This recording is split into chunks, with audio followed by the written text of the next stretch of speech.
Episode 6, Burden with Glorious Purpose. We are so glad that you have enjoyed our weekly podcast of SideQuest.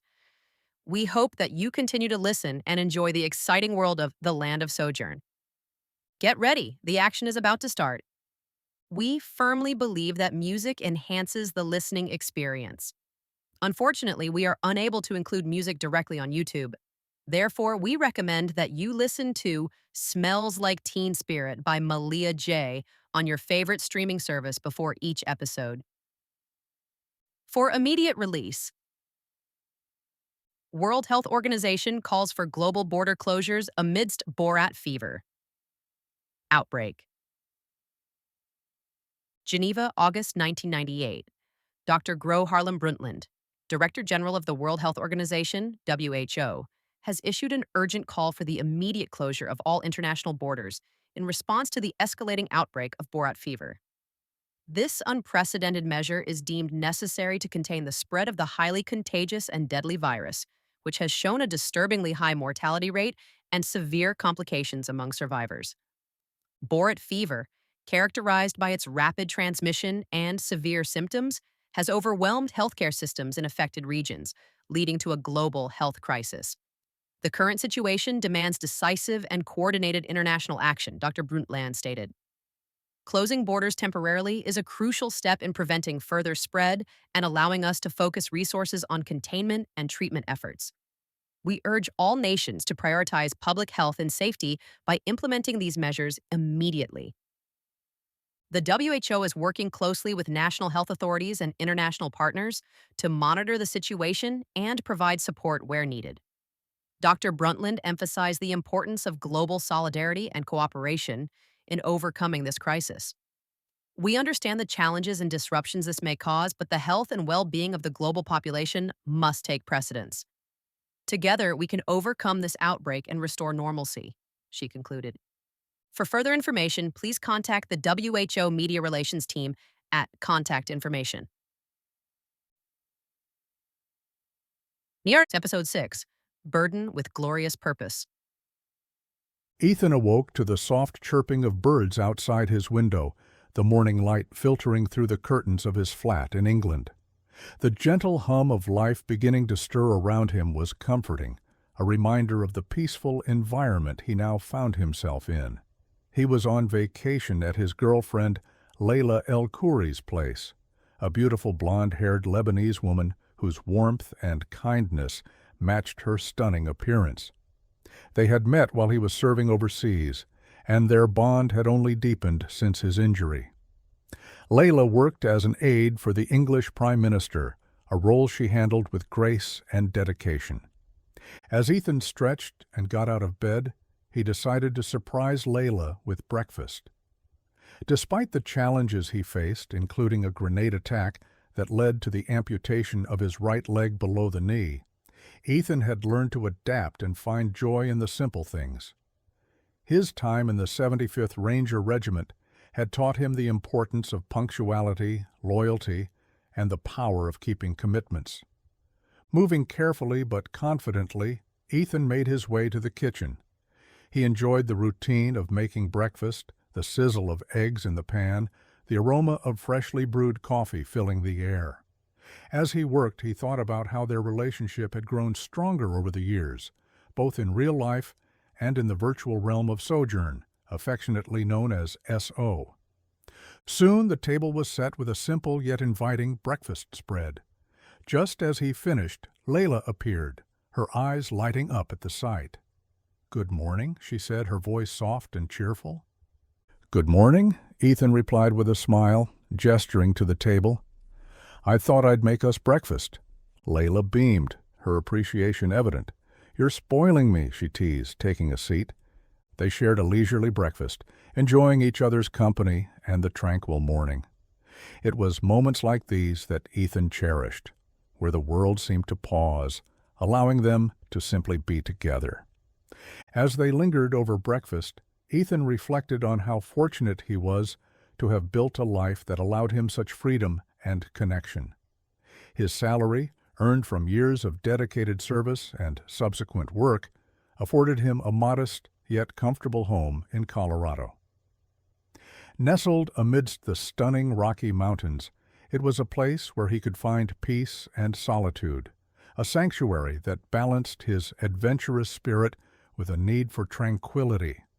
The crisp mountain air and breathtaking views provided a perfect backdrop for his new life, one that complemented his time spent in the virtual world of Sojourn. In addition to his home in Colorado, Ethan was grateful to be able to maintain this charming flat in England, situated conveniently close to Parliament, where Layla worked. The location allowed them to enjoy the vibrant life of the city with its rich history and cultural offerings. It was a testament to the life they were building together, bridging the distance between continents with shared experiences and mutual support. As they finished their meal, Ethan felt a deep sense of contentment, knowing that despite the challenges they had faced, they were creating a future filled with love, adventure, and endless possibilities. For over 2 decades, nearly every nation has maintained strict border controls, allowing only limited international travel under specific circumstances. These restrictions have significantly reduced the ease of global movement for the general population, with most countries permitting entry only under tightly regulated visa programs. Approved travel has typically been limited to specific purposes such as education, approved family vacations, military service, or employment through official work visas. In this context, military service stands out as one of the few avenues for individuals to cross international borders legally and with relative frequency. This privilege has provided unique opportunities for service members to experience other countries and cultures despite the widespread restrictions on travel. For those in the military, travel is often a necessity tied to deployments, joint exercises, or strategic operations, granting them access to places that would otherwise be inaccessible to ordinary citizens. This global shift toward closed borders has redefined the ways in which people connect with the world, emphasizing the role of structured, purpose-driven travel over unrestricted exploration. For service members, this policy has not only allowed them to navigate international barriers, but also underscored the unique role of military personnel as global representatives of their nations in an era of limited cross-border mobility. Instead of facing medical retirement, Ethan was presented with a unique opportunity by the U.S. Army Special Operations Command, USSOC. He was tasked with leading a team of 43 elite military operatives, each with specialized skills and diverse military backgrounds within the virtual realm of a game. He was given the virtual rank of commander, and his 6 squad leaders were given the rank of sergeant and named squad leaders. His unit to this day were unstoppable. Their mission was multifaceted to ensure player safety, complete daily missions, and maintain the game's integrity by preventing glitches and exploits. Interestingly, their salaries were funded by the game itself, yet they remained active-duty soldiers, blending the lines between reality and virtual duty. Each member of the team, though injured, was still a valuable asset to the nation, and especially to Ethan. He often found himself rubbing the spot where his foot used to be, a phantom reminder of his past injury. Despite the doctor's skepticism, Ethan occasionally experienced pain outside of the game. However, he was grateful that once he entered the game, all external pain was suppressed, granting him a sense of freedom he hadn't felt in a long time. In-game pain was different. It was transient, merely a signal that something was amiss, and it never lingered like the echoes of his real-world injury. This virtual world offered Ethan and his team a second chance to serve, to protect, and to find purpose beyond their physical limitations. It was a testament to their resilience and the enduring spirit of soldiers who refused to be defined by their injuries. In the game, they were not only serving, but they were helping players and even maintaining national security. He knew others' units like his existed, most likely Black Ops, just like his, and that still didn't bother him. Ethan's unit was divided into multiple 7-ish member squads, each with a squad leader. His best friend Konnor, known in the game as Kaido, was one of these leaders. Konnor was his friend in the Rangers and only suffered minor injuries during the fated grenade attack that cost Ethan his right foot. He still followed Ethan to the new mission. They create a formidable force, with Ethan at the helm as the operational commander. They were also tasked with monitoring military intelligence shared through the game as players from different nations engaged in virtual war games. Ethan's gaming persona was a human ranger named Tron, inspired by his love for the iconic film. Their clan, Lost Souls, quickly rose to prominence, ranking among the top 5 for experience and growth on the leaderboard. This virtual reality was a thrilling new frontier, as his second-in-command, Konnor, often remarked rather constantly saying, "VR, one hell of a drug, at least one time a day." The camaraderie and strategic challenges kept Ethan and his team engaged, proving that even in a digital world, their skills and dedication remained invaluable. Ethan and his team had a multifaceted mission that required them to be vigilant and resourceful. The first prong of their mission was to protect the players, including safeguarding them from their own actions. In the immersive world of Sojourn, players could sometimes get carried away, pushing themselves and others to dangerous limits. Ethan's squads were tasked with monitoring player activities, intervening when necessary to prevent harm, and ensuring that everyone adhered to the game's rules. This required a delicate balance of authority and empathy, as they needed to maintain a safe environment while allowing players the freedom to explore and enjoy the game.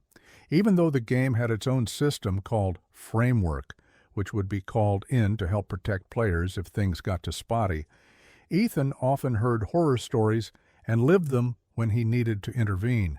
He was lucky, though, as he was able to help a lot of people before things got too bad, but he was one person in a sea of fish. The second aspect of their mission involved retrieving sparks or flames from distant locations and bringing them back to be respawned. In the game, these sparks represented the essence of fallen players, and it was Ethan's team's duty to ensure they were safely returned to a respawn point. This task was not only about logistics, but also about morale, as players were more likely to remain engaged if they knew they could be revived quickly. The squads developed efficient strategies for locating and transporting these sparks, often navigating treacherous terrain and hostile environments to complete their objective. The third prong focused on maintaining the viability of the game and assisting players in ranking up. Ethan's team worked closely with the game's developers to identify and fix glitches, ensuring a smooth and enjoyable experience for all users. They also provided guidance and support to players, helping them improve their skills and achieve higher ranks. This involved organizing training sessions, sharing tactical insights, and fostering a sense of community among players. By doing so, they not only enhanced the game's appeal, but also strengthened the bonds between players and their virtual world. Finally, the fourth aspect of their mission was to gather valuable intelligence from foreign nations, as each country used the game to train their troops. Ethan's team was uniquely positioned to observe and analyze the tactics and strategies employed by players from different nations. They reported any noteworthy findings to their superiors, providing insights that could be crucial for real-world military operations. This aspect of their mission required a keen eye for detail and an understanding of global military dynamics as they navigated the complex web of alliances and rivalries that unfolded within the game. Through their efforts, Ethan and his team contributed to both the virtual and real-world security of their nation. He also relied on various clans and player to help him. Ethan was especially fond of a small camaraderie of players whom had not formed a clan yet. Kyle and his group were easy to take on missions and eager to continue to level up, Ethan was pleased that Kyle had a good friend named Andrew coming to help bolster up their group. They were a good bunch, he thought to himself. Lost Souls. Squad Leader. Rundown. 1. Konnor Kaido. Thompson, Gamma Squad Leader. This squad usually fought side by side with Bravo and Alpha Squad. Konnor was known for his strategic acumen. Konnor leads with a focus on tactical planning and team cohesion. His leadership style is both inspiring and effective, making him a natural choice for guiding his squad through complex missions. 2. Caleb Viper. Mitchell, Bravo Squad Leader. Right into the heat of the moment, Bravo and Gamma were always in the thick of every major fight. Caleb was also a master of reconnaissance. Caleb leads his squad with an emphasis on intelligence gathering and stealth operations. His analytical skills ensure that his team is always one step ahead of potential threats. 3. Lonnie Storm Tuipulotu, Echo Squad. Leader, usually the ones to back up the backup. Held in reserve, Echo Squad was also usually the squad that saved the day when everyone was too tired. Lonnie was a Tongan leader with unmatched resilience. Lonnie's squad specializes in engineering and technical support. Her ability to solve mechanical challenges under pressure is a key asset to her team. 4. Aisha Shadow Khan, Tango Squad Leader. Aisha always went by Shadow and was fierce and loyal. Leading a squad focused on cyber warfare and infiltration, Aisha's expertise in digital landscapes allows her team to uncover crucial intelligence and protect the game's infrastructure from threats. 5. Diego Blaze Ramirez, Heavy Squad Leader. This squad was the heavy hitters for the entire clan. With a background in special operations, Diego's squad is adept at handling high-risk missions involving explosives and direct combat. His leadership ensures precision and effectiveness in the field. 6. Sophie Echo Chen, Sierra Squad Leader. This was the premier search and rescue squad. As a communication specialist, Sophie leads a squad dedicated to maintaining secure and efficient communication. Her linguistic skills enhance her team's ability to interact with players globally. Ethan's squad, known as Alpha Squad Roster. 1. Tariq Forge, Malik, a high elf dark elf combination. Tariq for some reason refused to go by his name Forge and instead always asked to be called Tariq. An expert marksman, Tariq provides long-range support and reconnaissance. His keen eyesight and precision make him a valuable asset in both offensive and defensive operations. He also had a unique longbow that had a sword blade on the bottom so it could tag team as a hand-to-hand weapon. 2. Nana Pulse Rodriguez, a female mage and assassin blend. A medic with a background in emergency medicine, Nina is responsible for the health and well-being of the squad. Her quick thinking and medical expertise are crucial in high-stakes situations. 3. Marcus Hawk Evans A. Orc Tank, and personally a skilled engineer and tech specialist, Marcus handles the squad's equipment and technological needs. His ability to innovate and adapt ensures the team is always equipped for any challenge. 4. Lanti Yalta Tuipulotu, Human Assassin. A stealth specialist, Lanti is the brother of Lonnie excels in covert operations and intelligence gathering. His ability to move undetected and gather information is vital for mission success. He always goes by the name Yalta, has never explained why. 5. Jack Titan O'Reilly, Human Knight. A heavy weapons expert, Jack provides the squad with firepower and protection. His strength and combat skills make him a formidable presence on the battlefield. 6. Maya Siren Lee, Human Archer. An expert in psychological operations, Maya uses her understanding of human behavior to influence and negotiate with players. Her skills in diplomacy and persuasion are key to maintaining peace and cooperation within the game. Together, these squadmates form a diverse and capable team under Ethan's leadership, ready to tackle any mission that comes their way. Last year, a chilling incident sent shockwaves through the Sojourn ranks, but has not been widely reported, where a player's brain was literally burnt while immersed in the game. The player, known only by their in-game alias Spectre, had been engaged in a high-stakes mission when the tragic event occurred. This unprecedented occurrence raised alarms about the safety of the neural interfaces used to connect players to the virtual world, yet nothing similar has been able to be reproduced. In the aftermath, unexplained glitches and mysterious fragments began to appear throughout the game, disrupting the experience for players and posing potential risks. These anomalies seem to be remnants of Spectre's final moments, leaving behind a trail of digital echoes that defied conventional understanding. What was the most puzzling piece to this issue? No one could replicate the issue, nor explain how the player was lobotomized. The remnants, or echoes, were a cunning and elusive bunch, darting around the game and causing disruptive flares. In response to these unsettling developments, Ethan and his team were assigned a critical mission to hunt down and neutralize these rogue fragment readings. Their task was to track the erratic patterns of glitches and pinpoint their origins, collaborating closely with the game's developers to devise effective solutions. This mission required a unique blend of technical expertise, strategic planning, and an in-depth understanding of the game's architecture. Although they could often detect when glitches randomized, by the time they arrived, the anomalies had vanished, as mysterious as they appeared. As the team delved deeper into the enigma, they began to suspect that the fragments were not merely random errors. Through their relentless pursuit, Ethan and his squad aimed to restore order to the game and ensure that such disruptions would never occur again. They were also determined to uncover the root cause of the incident.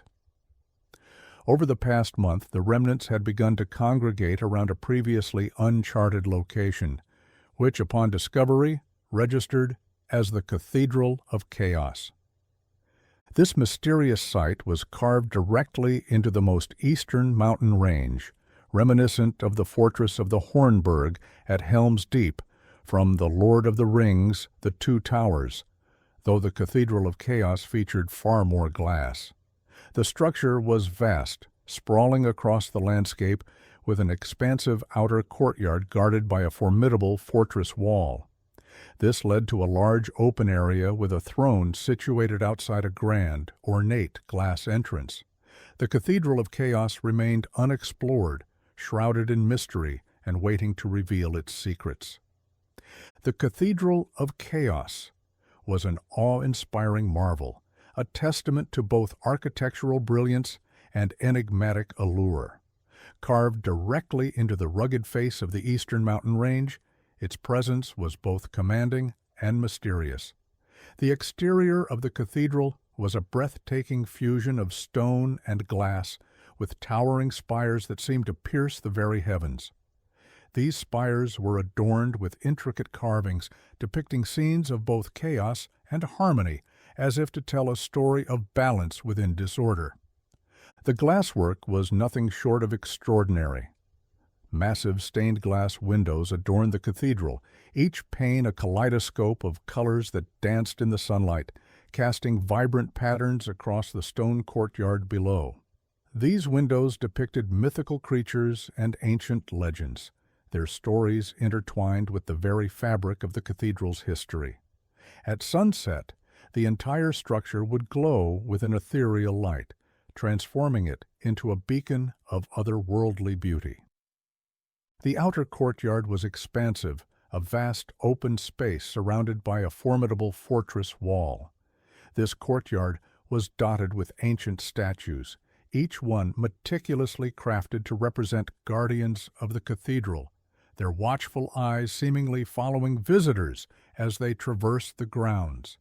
The path through the courtyard led to an ornate glass entrance, its doors framed by intricate metalwork that shimmered like liquid silver. The throne room, situated just outside the main entrance, was a spectacle in itself. A grand throne, carved from a single piece of obsidian, stood at the center, surrounded by a mosaic floor that depicted the rise and fall of empires. The walls were lined with tapestries woven with threads of gold and silver, each one telling a tale of the cathedral's storied past. Despite its splendor, the Cathedral of Chaos remained shrouded in mystery, its secrets waiting to be uncovered by those brave enough to venture into its depths. It was a place where beauty and chaos coexisted, a testament to the enigmatic forces that shaped its existence. Several clans had been performing raids on the Cathedral of Chaos, drawn by the allure of its legendary loot, which was rumored to be of the highest tier within the game. The weapons found within its hallowed halls were unlike anything seen before, each one a masterpiece of craftsmanship and power.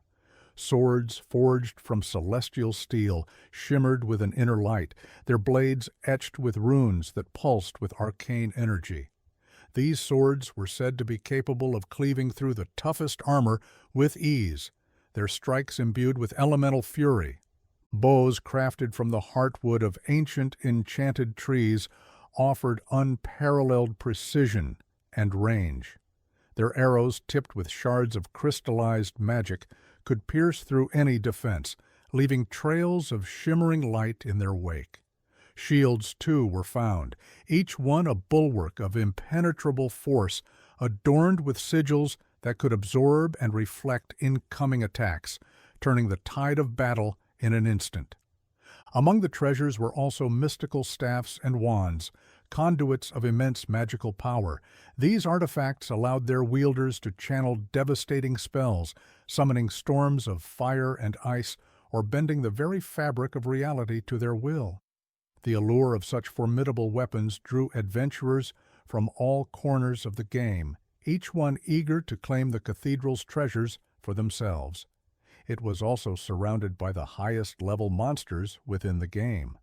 The causes all the strongest leading clans to tank up with the most experienced players and make their way to this stronghold. Once on site, players would open teleport to allow teammates entry, as the quickest travel time to this location was a few days' journey on foot. The presence of these coveted items only added to the cathedral's mystique, making it a focal point for both conflict and discovery. As clans clashed in their quest for supremacy, the Cathedral of Chaos stood as a silent witness to their struggles, its secrets waiting to be revealed by those who proved worthy. Ethan, despite having already eaten in the real world, indulged in his favorite virtual treat, a blend of churro hot chocolate and peppermint scones from a vendor he frequented almost every morning. Sitting in his room, he reviewed the day's operations while one of his squads was already deep in an active raid with 3 other guilds, working to complete a mission at the outer wall. Seeing his squad online, he quickly sent an in-game message: "Rendezvous at Main World Fountain in 10. Acknowledgements came swiftly, with thumbs-up emojis lighting up his screen. Ethan finished his virtual breakfast, dusted off his armor from his inventory, and made his way to the warp pads, ready to deploy. "Ready up, team," he commanded, sending a seamless party request to his squad, already configured as a default unit. As they accepted, he launched into a quick briefing. "Okay, squad, we poured out in 3, he began. "We've got 3 clans currently pinned down, with Gamma Squad holding a perch on a cliff to provide overwatch. Our job is to create enough of a diversion to free those who are pinned." He continued, "We're porting into the Cathedral of Chaos, a new SO discovered location just last month, actually, and apparently it's heavily booby-trapped. Expect resistance from Cathedral Knights, with air support from flying crossbow knights. The clans launched raids to score loot, but they got ambushed and are now pinned down. Nothing out of the ordinary reported yet." Yalta, ever the optimist, chimed in, "Typical Alpha Squad to the rescue. I freaking love it. Booyah!" His enthusiasm was infectious, and the squad responded with their signature battle cry, a simple yet powerful "Booyah!" They created this phrase as the squad was a large mix of injured Navy SEALs, Army Rangers, and even Marines. "Any questions?" Ethan asked, scanning the faces of his squad. Seeing none, he rallied them with, "Booyah, Alpha Squad! Let's go save some newbies!" With that, they clanked their forearms together and moved out. They were met by Konnor at the portal, who provided a quick sit-rep. 11 hostiles in the air and 20 on the ground, blocking anyone from advancing and securing the other clans. More hostiles coming in every minute, and they are intelligent. We've got 4 flames from Crimson, and guess who's leading the dying? Ethan smirked. "Let me guess, High Lord Crimson?" The disdain in his voice, evidently apparent. "Is it Emperor Crimson, or just Lord?" He laughed with disdain. The clan leader Crimson was known among lost souls for being an absolute deviant, preying upon his clan for all the most powerful items. A previous lieutenant who quit playing the game told them all sorts of atrocities he would perform upon his subordinates, including the females. While Crimson Guard was the largest clan, they were clearly not the smartest, brightest, or best. "Yup, the one and only," Konnor confirmed. With that, Alpha Squad leaped into the portal, Konnor sealing it shut behind them as they entered the fray. The portal placed his team and Konnor pitched above the action on a cliff built around the cathedral. It gave Ethan an expansive view on the action below. Looking to his right, he noticed a player clad entirely in black, draped in a long, flowing robe that seemed to absorb the light around it. The player's face was obscured, rounded and shadowed, as they lingered in the background, not moving, but rather hovering in an unsettling, unnatural manner. His hands emitted a crackling black lightning, an ominous energy that sparked and danced at his fingertips. Despite the chaos around him and the desperate cries for help, he remained motionless, an eerie figure amidst the turmoil. It was as if he was waiting for something, his presence casting a chilling aura. It caught Ethan's watchful eye. Yalta quickly surveyed the chaotic battlefield, his eyes darting across the scene before reporting to Ethan. The flying crossbow knights were unleashing devastation from above, their poison and paralysis arrows raining down in a relentless assault. Players were pinned against rocks or left sprawled helplessly on the ground, their bodies immobilized by the toxic barrage. The cries of those paralyzed echoed through the air, a chorus of desperation and fear. As Yalta watched, knights wielding massive swords approached the incapacitated players with grim determination. The brutality was horrifying. They bludgeoned the defenseless players mercilessly. One knight, in particular, drove his sword into a paralyzed player, twisting the blade with cruel precision. The players' screams pierced the air, a testament to the agony inflicted upon them.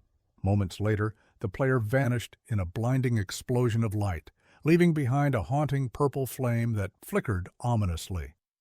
Yalta's heart pounded as he continued to witness the dreadful scene unfold before him.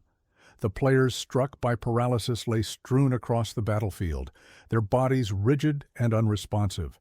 Their eyes, wide with terror, darted frantically as they watched the chaos unfold around them, unable to move or defend themselves. The paralysis was not just a physical restraint, it was a psychological torment, trapping them in a nightmare where they could do nothing but watch as their fate was sealed.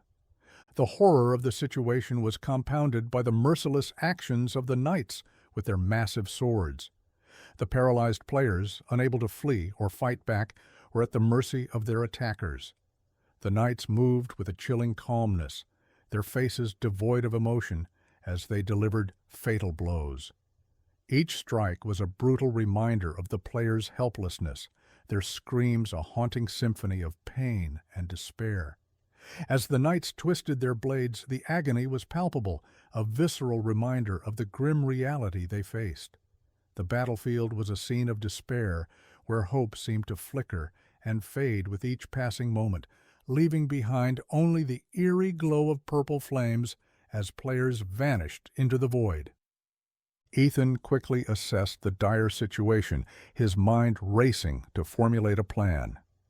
"Okay, Yalta," he commanded with urgency. "If you don't spot any additional threats, focus on stunning the flyers. We'll handle the ones blocking the path." His voice was steady, but the gravity of the predicament was clear as they prepared to confront the chaos and save those they could. With a confident nod, Yalta responded with a hearty, "Booyah, Tron!" He strode to the edge of their cover, channeling his energy, and unleashed a dazzling display of blue lightning. The air crackled with energy as his powerful blasts arced through the sky, dropping energy which looked like molten metal, striking the flying bowmen with precision. The brilliant blue lightning danced across their ranks, chaining from one to another, leaving them glowing hot as they plummeted to the ground, visibly stunned and writhing in pain. Yalta was a unique force on the battlefield. Though officially registered as a mage class, his combat style was more akin to a knight, wielding his magic with the brute force and tenacity of a seasoned warrior. His stats and boosts created the most formidable knight imaginable, yet it was all achieved through the buffs and enhancements of a mage. His armor pulsed with electricity, a testament to his mastery of elemental magic. His seed skill allowed him to seamlessly blend two or more classes into a singular warrior type, making him a one-of-a-kind presence both in the game and in life. Feared by adversaries and revered by allies, Yalta was known for his unwavering loyalty and fierce determination. His teammates trusted him implicitly, knowing that in the heat of battle there was no one more reliable or formidable to have by their side.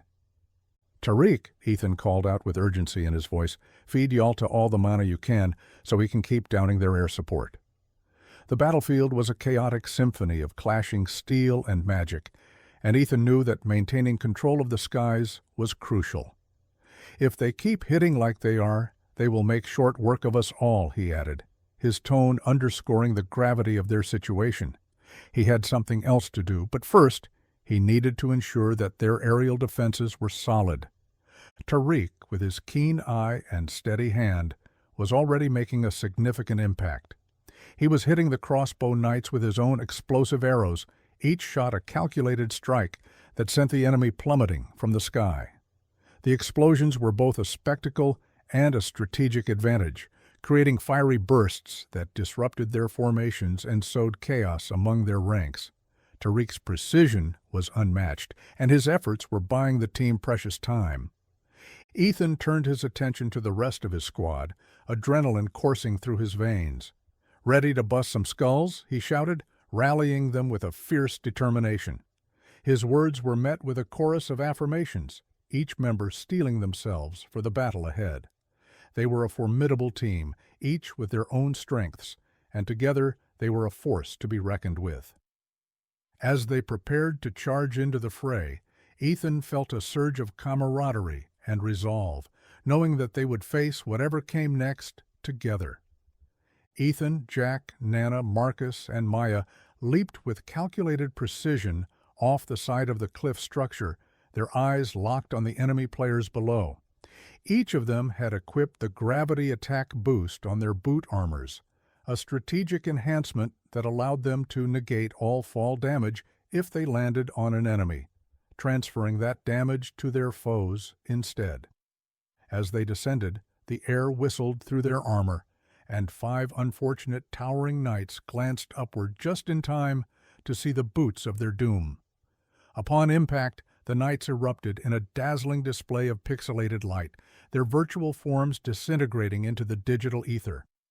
"Falling with style," muttered Maya, and she quickly rolled and slammed a fallen sword into the faceplate of another knight. The weapon was of solid dexterity as it completely punctured the faceplate, causing the knight to topple over and de-res.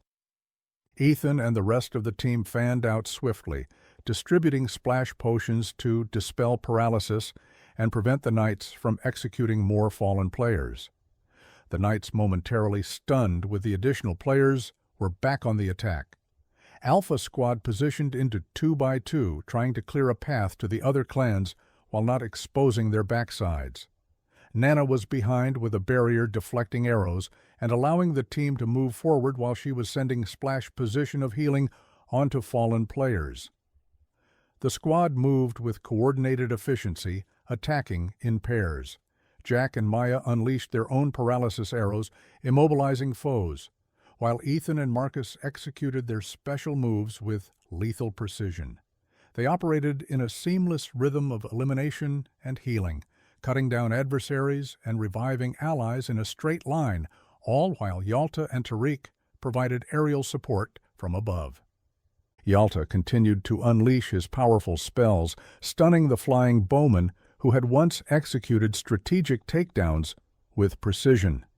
Now their formations were in disarray, their flight paths erratic and unpredictable. The sky above the battlefield was a dazzling light show, with bolts of lightning cascading down like molten rain. Each strike illuminated the chaos below, casting an ethereal glow over the landscape. It was as if the heavens themselves were joining the fray, creating a mythic scene that was both awe-inspiring and terrifying. Amidst this electrifying spectacle, the team moved with purpose and cohesion, expertly dodging arrows and downing enemy knights. Their combined efforts cleared a significant section of the battlefield, their actions a perfect blend of offense and support. Tariq's explosive arrows and Yalta's stunning spells worked in harmony, while Ethan and the rest of the squad pressed forward, capitalizing on the openings created by their allies. Together, they were an unstoppable force, their synergy turning the tide of the battle and carving a path through the chaos. The continued glow of the lightning cast an otherworldly luminescence over Ethan and his squad as they engaged the enemy knights. Each bolt of electricity painted the battlefield in stark contrasts of light and shadow, highlighting the intensity of the conflict. The armor worn by both players and knights shimmered under the electric light, reflecting a kaleidoscope of colors that danced across their surfaces. The metallic surfaces seemed almost alive, pulsating with each flash, as if imbued with the very energy that crackled through the air. Ethan and Marcus, at the forefront, appeared almost mythical, their silhouettes outlined by the brilliant arcs of electricity. The lightning's glow accentuated every movement, creating a dynamic interplay between light and shadow that underscored their determination and strength. As the team advanced, the electricity crackled around them, a symphony of power that resonated with their resolve. The air was charged with energy, each strike of lightning a reminder of the fierce battle they were waging.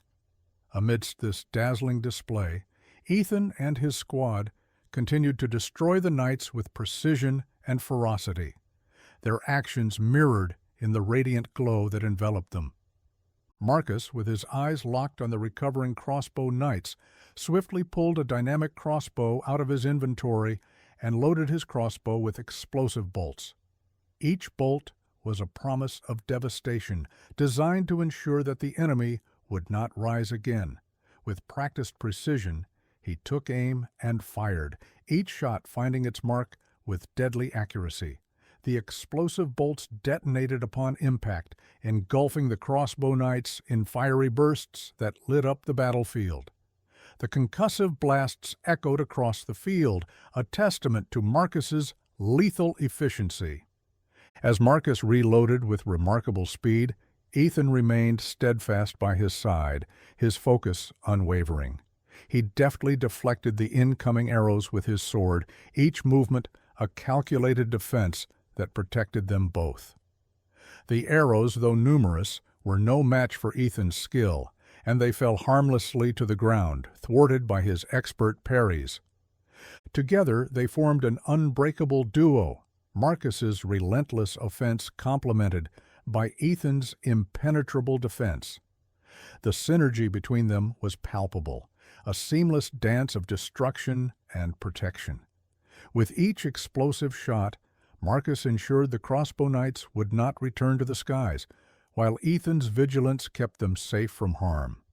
Their combined efforts turned the tide of this skirmish, eliminating the threat before it could fully manifest. As the arrows rained down upon them, Ethan's senses heightened, his focus narrowing to the immediate threat. Each arrow seemed to move in slow motion, a blur of wood and metal slicing through the charged air. With a practiced eye, Ethan tracked their trajectories, his mind calculating the precise angle and timing needed to intercept each one. His sword, an extension of his arm, moved with fluid grace. The metal surface gleamed under the lightning's glow, creating a mesmerizing dance of light as it met each incoming projectile. The clang of arrows striking Ethan's blade was a rhythmic counterpoint to the chaos around them, a testament to Ethan's unwavering defense. Ethan's movements were a blend of instinct and skill, honed through countless battles. He adjusted his stance with each deflection, pivoting smoothly to maintain balance and control. The force of the impacts reverberated through his arm, but he remained steadfast, his determination unyielding.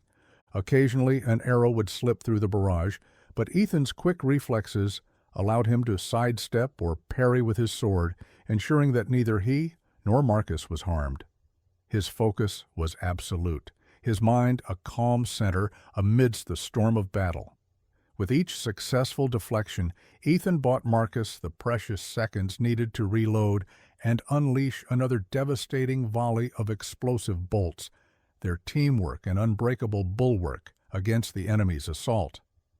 The pace shifted when they encountered a head knight, a formidable adversary towering above them, with glowing golden dual swords. The paralysis arrows, while impacting the head knight, proved ineffective against this behemoth, who looked down where the arrow lodged and then charged at them with relentless aggression. The squad expertly dodged, jumped, and evaded his sweeping strikes, their movements a testament to their agility and teamwork. Ethan paused, his attention drawn to the head knight's sudden focus on two players struggling to rise. With a swift, brutal motion, the head knight severed one player's arm and turned to finish the other. Ethan intervened, intercepting the blow with his own sword. Sparks flew as their blades clashed. The head knight's relentless assault met with Ethan's determined defense. The enemy blades sizzled as they struck Ethan's sword, but were deflected downward to the ground. Sparks and fires exploded with the hits from Ethan's blade. The countered strikes from the enemy deflected the head knight's swords to come crashing to the ground. Each blow that was deflected pounded the ground with heavy thuds. Shrapnel the size of a human head along with dust was kicked up and littered the area. Ethan positioned his sword horizontally, blocking the head knight's swords under his own arms, buying precious moments. "Any day now," Ethan called out, his voice steady despite the pressure. Unseen was Konnor expertly trailing the duo above with his air boots. "Special delivery!" came the shout from above as Konnor descended with precision, landing firmly atop the head knight. In a brilliant flash of light, the head knight faceplate exploded, then the rest of the body, leaving a glowing golden sword behind. Konnor swiftly retrieved it, the sword vanishing into his inventory, a trophy of their hard-fought victory.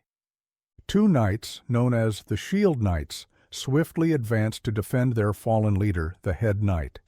Each wielded a formidable shield and a large knife, their presence a testament to their unwavering loyalty and combat prowess.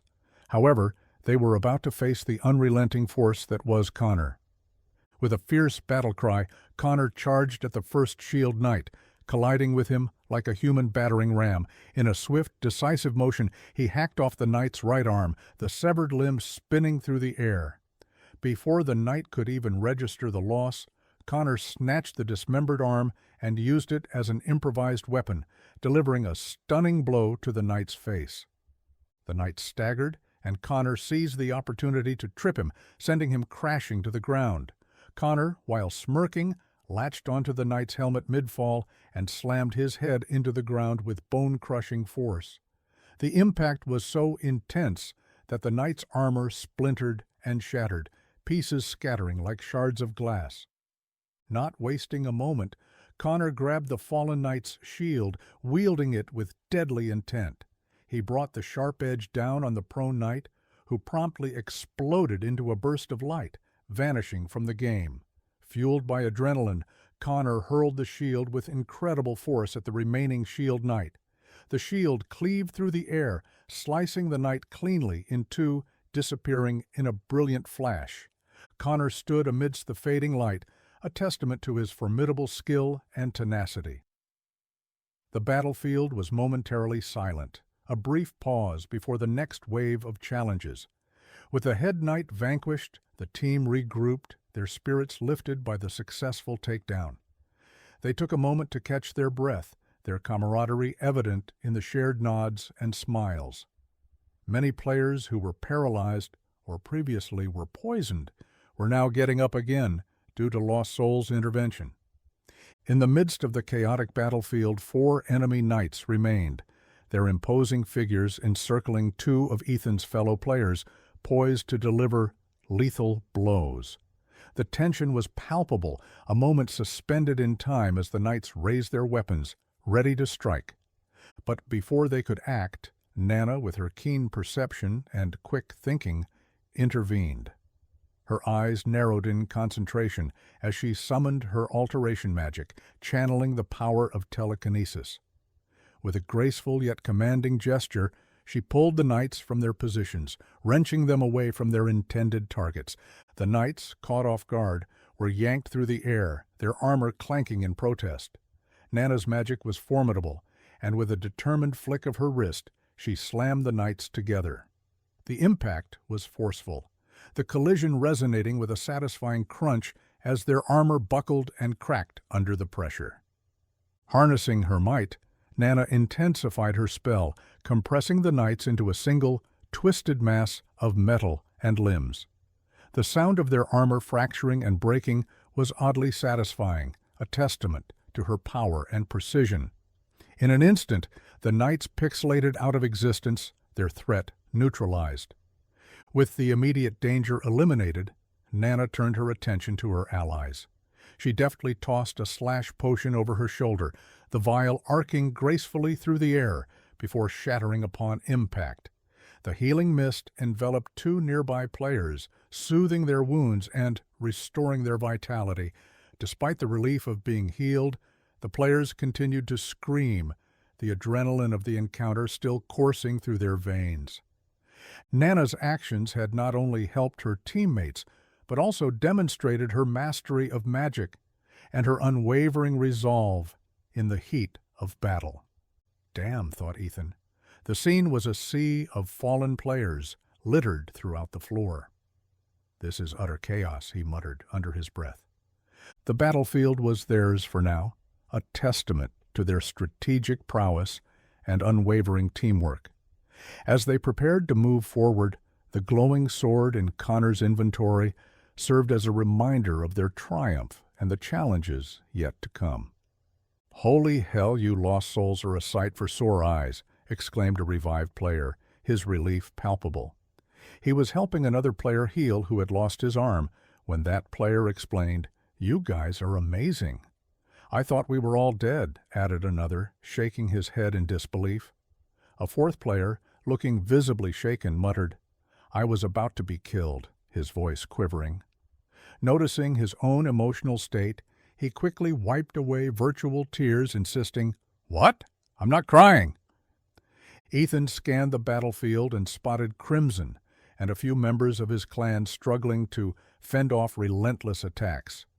Their situation was dire, and Ethan knew they needed immediate assistance. He pointed toward them, rallying his team and the other revived players for a coordinated charge. He noticed that odd player clothed in black was fighting with another knight in the distance. Maybe he was too harsh on him. Tapping his game mic, Ethan reached out to Yalta. "What's the situation over there?" he asked, gesturing toward the embattled group in the distance. Amidst the chaos, Ethan's voice cut through, calling for all mages to unleash fire, electricity, and wind attacks. 4 mages each focusing on a different magic unleashed upon the advancing knights, pausing their movements. Ethan quickly reiterated his request for strategic covering fire, trying to get players to snap out of their trauma. "Yalta, what am I looking at?" he pressed urgently. Yalta chimed in, providing a rapid assessment. "It looks like a heavy mix of air support and ground knights, with at least 3 head knights pinning everyone down," he reported. In the background, Ethan heard Tariq's voice announcing the elimination of 2 more players in the distance, underscoring the intensity of the battle. In the distance, something golden and bronze shimmered, catching Ethan's eye, but it was too far away to identify clearly. He activated his far sight to show multiple knights, but without swords, they had a gigantic mace. "Okay, everyone, listen up," Ethan called out, gathering the group's attention. "Converge on me. We need to take out their air support. Focus your lightning, fire, and wind attacks in the air. The more we can confuse them, the easier it will be to handle the ground forces." He turned to two young mages nearby, noting their eager but disheveled appearance. "Do either of you have the Talisman of Destruction?" he asked. They both shook their heads, indicating they didn't. "What's your strongest spell?" Ethan inquired. One of the mages replied, "I have the Firestorm spell. Would that help?" Ethan's face lit up with a smile. The Firestorm was a powerful spell capable of unleashing a rapid succession of fireballs, up to 50 at once. The only drawback was its stationary nature, but in this situation, it could provide the overwhelming firepower they needed. "Perfect," Ethan said, formulating a plan. "Let's use it to our advantage. We'll create a barrier of fire to disrupt their formation. Everyone else prepare to follow up with your strongest attacks." With renewed determination, the team set their plan into motion, ready to turn the tide of battle. Another mage chimed in, "I have the same spell, but with ice." Ethan quickly positioned the two mages next to Maya, who activated her future sight ability. Although the spells themselves couldn't move, Maya's future sight allowed her to alter their trajectories, ensuring they strategically hit multiple targets instead of just one. Ethan coordinated their efforts, guiding the mages to engage their spells in tandem. Maya deftly adjusted their aim, making sure each ice ball and fireball found its mark before her ability's duration expired. They used this to nail the flying crossbow knights, either out of the air or stunned, lying on the ground. Yalta, observing the successful execution, commented, "Nice job. You did what you set out to do. Let's take the midfield now." With that, Ethan signaled the fire, lightning, and ice mages to unleash their spells, decimating the ranks of enemy knights. The team charged forward, determined to rescue as many players as possible. The Lost Souls group worked tirelessly, healing and reviving players who had been paralyzed or were on the brink of defeat. Time was of the essence, as they had a vast area to cover, about the length of 5 football fields. If they didn't act swiftly, Crimson and his clan would be forcibly removed from the game, both literally and figuratively losing their heads. As they dispatched the remaining enemy knights, Yalta and Tariq continued along the ridge, systematically taking down aerial threats with Yalta's formidable lightning spells. Yalta had an affinity for lightning, having mastered every spell related to it, and his armor crackled with its energy. As they advanced, they encountered a new wave of knights wielding gigantic maces. Ethan shouted his orders, "Let's give them a dose of their own medicine.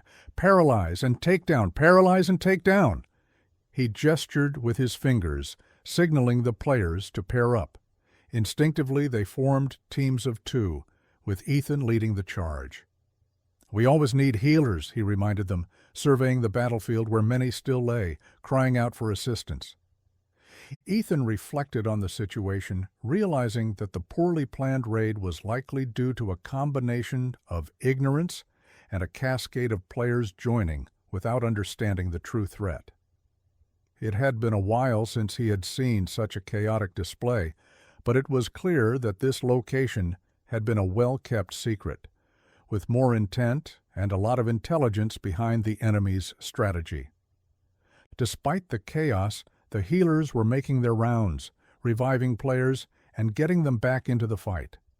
Yet, as Ethan assessed the scene, he noticed that 3/4 of his team were still down, highlighting the urgency of their mission. Suddenly, Yalta's voice boomed over the in-game speaker, filled with urgency. "Something's not right. I think we have a mini-boss." The announcement sent a ripple through the team, and they braced themselves for this unexpected challenge, ready to adapt and overcome whatever lay ahead.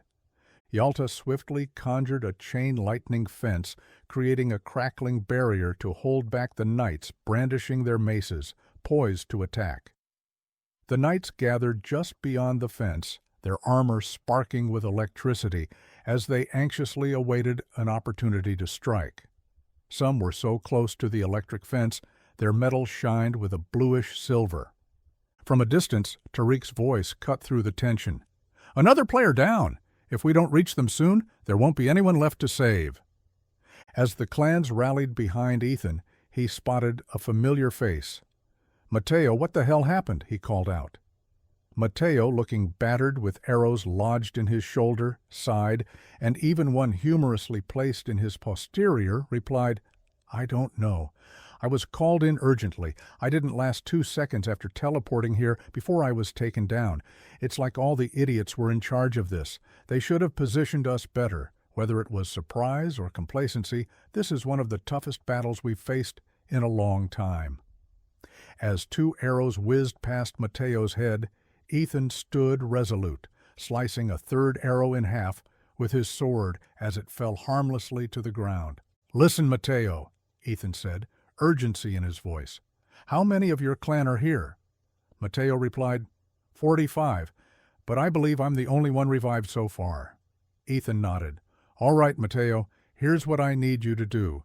Gather everyone you can and revive every player while we push forward. If we don't attack strategically, we're all going to lose." Mateo, a lieutenant of the Chrome Killers, a clan comprised of students from Servite High School, an all-boys Catholic college preparatory school in Anaheim, California, nodded in agreement. The school, founded in 1958 and operated by the Order of Friar Servants of Mary, was known for instilling leadership qualities in its students, and Mateo was no exception. He began issuing orders, rallying those in the rear to revive key players still littered across the battlefield, arrows protruding from their armor. With calm determination, Ethan tapped his earpiece, issuing commands to gear up. Konnor created a portal, readying the team for the next phase. Ethan, maintaining his composure, asked, "Ready, heavy squad?" As they prepared to charge into the fray, united in their resolve to turn the tide of battle. At Ethan's command, Yalta deactivated his electric shield and Diego as he stepped through the portal, unleashing a massive skyfire that descended upon the waiting knights, obliterating at least 25 in an instant. "Buenos dias!" echoed Diego's voice as he strode confidently into the aftermath, his squad following closely behind, ready to capitalize on the chaos. "Up, poor little things," he said in Spanish as his squad entered the fight. The team executed a coordinated assault. 2 players engaged each enemy, one skillfully blocking their mace, while the other delivered a powerful strike. As they cut through the opposition, they maneuvered themselves closer to Crimson, who lay immobilized behind a rock with his crew feverishly attacking or defending. Delta's urgent voice crackled over the comms. "I see it. You've got 15 head knights surrounded by an Emperor Knight." Apparently shocked by this revelation, and it looks like the Emperor Knight has 8 special guards with wings. They seem to have lightning bolts. Wait, I'm not sure what else they have. "Oh crap," said Yalta, followed by a Tariq. "Jump now." The air seemed to crackle as an explosion so intense it caused everyone to shield their eyes, exploded the position where Yalta and Tariq were. "Tariq? Yalta? Come in," screamed Ethan, as the intensity of the light caused him to shield his eyes for several seconds, followed by a high-pressure wave that sent debris and pieces of concrete and dirt flying in all directions. Yalta's heart skipped a beat as he caught the Emperor Knight's gaze locking onto their position. The knight's orb-tipped staff glowed ominously, its energy seemingly directed right at him. Yalta looked down at his feet. A sinister red laser-like light flickered around Yalta's feet, a clear indication that they were being targeted. In that split second, Yalta's instincts kicked in. He knew they had mere moments to act. The cliff edge, which had served as their strategic stronghold, now felt precarious and exposed. With urgency in his voice, he shouted into the comms, "Tariq, jump off, now!" The command was clear, and Tariq, trusting Yalta's judgment, reacted instantly. Together, they launched themselves over the cliff's edge, abandoning their elevated position. The cliff had provided them with a panoramic view of the battlefield, allowing them to coordinate their defenses and direct their allies with precision. But now it was compromised. The clouds currently hovering above the citadel were Forcibly. parted as a column of powerful light landed from the sky and explosively detonated where they were just a moment ago. The impact sent large pieces of rock throughout all the battlefield, and the rattle was bone deep. As they descended, the air rushed past them, and Yalta could feel the adrenaline coursing through his veins. The ground approached rapidly, but their quick reflexes and teamwork had spared them from the Emperor Knight's deadly strike. They struck the side of the expanding area and rolled loudly down the cliff face, clearly taking a lot of damage as they came to a stop. They landed with a thud, rolling to absorb the impact, and immediately assessed their surroundings, ready to rejoin the fray and continue the fight from a new vantage point. As Tariq landed with a thud beside Yalta, he let out a comically exaggerated sound like a deflating balloon, as if every ounce of air was being forcibly expelled from his lungs. "Ow," he groaned, his voice stretching out the single syllable in a way that would have been right at home in a slapstick comedy. Yalta couldn't help but chuckle despite the dire situation. "You okay there, Tariq?" he asked, trying to mask his amusement. Forge rolled onto his back, wincing slightly but managing a grin. Yeah, I'm good. Just thought I'd try out my new impression of a whoopee cushion. How'd I do?" Yalta snorted, shaking his head. "Spot on, I'd say. Maybe save it for after we deal with the Emperor Knight, though?" "Good call," Tariq replied, still grinning. "I'll keep my comedy routine on hold until we're not being targeted by a mythic weapon." With that, they both refocused on the task at hand, humor providing a brief but welcome respite from the tension. He knew without a doubt mythic-level weapons were now in play. Ethan now knew that Tariq and Yalta had leaped from their vantage point, screaming as they narrowly avoided a devastating strike from the clouds that unleashed a blinding light, forcing everyone to shield their eyes. Forge and Yalta barely escaped what could have been instant death. The explosion was powerful and shook every player below. Reacting swiftly, Ethan called for assistance from his mages, who quickly erected a protective barrier. A shimmering blue light enveloped them, granting at least 5 minutes of refuge to regroup and plan their next move. The Emperor Knight sat regally upon a colossal throne crafted from glistening obsidian, its polished surface reflecting the ambient light in a dazzling display. The throne itself was a masterpiece, adorned with intricate carvings that depicted scenes of conquest and power, a fitting seat for such a formidable ruler. The Emperor's armor was a breathtaking fusion of purple, silver, and gold, each hue meticulously woven together to create an ensemble that exuded both elegance and authority. The purple was a deep royal shade, symbolizing his sovereignty, while the silver and gold accents shimmered with a brilliance that spoke of wealth and prestige. Every piece of his armor was adorned with ornate engravings and gemstones, catching the light in a kaleidoscope of colors that seemed to dance with his every movement. Flanking the Emperor were his imposing bodyguards, their presence as intimidating as their appearance. Clad in the darkest shades of purple, their armor was a stark contrast to the Emperor's, yet equally striking. The deep purple was accented with chrome and silver, creating a sleek metallic sheen that added to their menacing aura. These towering figures were statuesque, their broad shoulders and muscular frames making them appear almost larger than life. Their visors concealed their eyes, adding an air of mystery and danger, while the intricate patterns etched into their armor hinted at their elite status and unwavering loyalty to the Emperor. Together, The Emperor Knight and his bodyguards presented a formidable sight, a blend of opulence and intimidation that left no doubt of their power and dominance. Surrounding the Emperor and his bodyguards were multiple hordes of knights and 2 flying crossbow knights. In the following moment, the Emperor Knight's gaze fixed upon them with an unsettling intensity. Ethan, feeling a chill run down his spine, could only mutter under his breath, "This isn't right," as he braced himself for the impending attack. Ethan's mind raced as he processed the situation. This must be another mythic weapon, he thought, unease settling in his stomach. And it's in the hands of an enemy NPC. These things have to have a cooldown, right? He hoped desperately for a reprieve, but his thoughts were interrupted by a sudden explosion of brilliant light above them. The protective barrier, their only shield against the Emperor Knight's onslaught, shattered spectacularly.